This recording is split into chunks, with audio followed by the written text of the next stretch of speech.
Hello, I'm Uncle Marshall, and today I'm going to read The Walrus and the Carpenter by Lewis Carroll. The sun was shining on the sea, shining with all his might. He did his very best to make the billows smooth and bright. And this was odd because it was the middle of the night. The moon was shining sulkily because he thought the sun had got no business to be there after the day was done. It's very rude of him, she said, to come and spoil the fun. The sea was wet as wet could be.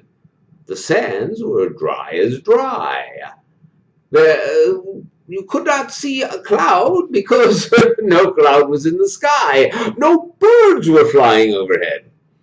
There were no birds to fly. The walrus and the carpenter were walking close at hand. They wept like anything to see such quantities of sand. If this could all be cleared away, they said, it would be grand. If 7 maids with 7 mops swept it for half a year, do you suppose, the walrus said, that they could get it clear? I doubt it, said the carpenter, and shed a bitter tear. Oh, oysters, come and walk with us, the walrus did beseech. A pleasant walk, a pleasant talk upon the briny beach. We cannot do with more than 4 to give a hand to each. The eldest oyster looked at him, but never a word he said. The eldest oyster winked his eye and shook his weary head, meaning to say he did not choose to leave the oyster bed. But 4 young oysters hurried up, all eager for the treat. Their coats were brushed, their faces washed, their shoes were clean and neat. And this was odd, because, they hadn't any feet.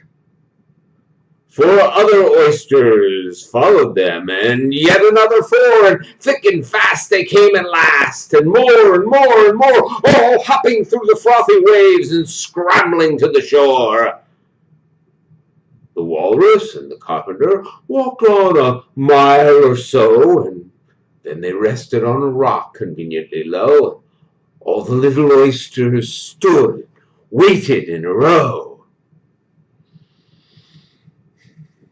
The time has come, the walrus said, to talk of many things, of shoes and ships and sealing wax, of cabbages and kings, and why the sea is boiling hot, and whether pigs have wings. But wait a bit, the oyster said, before we have our chat, for some of us are out of breath and all of us are fat. No hurry, said the carpenter. They thanked him much for that. A loaf of bread, the walrus said, is what we chiefly need. Pepper and vinegar, besides, are very good indeed. Now, if you're ready, oysters dear, we can begin to feed.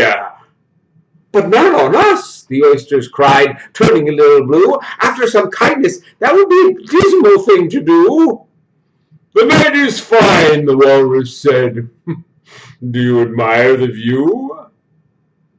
It was so kind of you to come, and you are very nice. The carpenter said nothing, but cut us another slice. I wish you were not quite so deaf.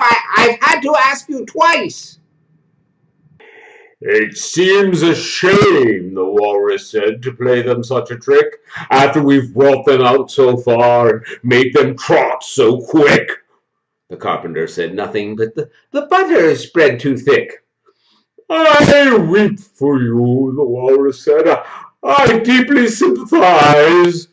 With sobs and tears he sorted out those of the largest size, holding his pocket handkerchief before his streaming eyes.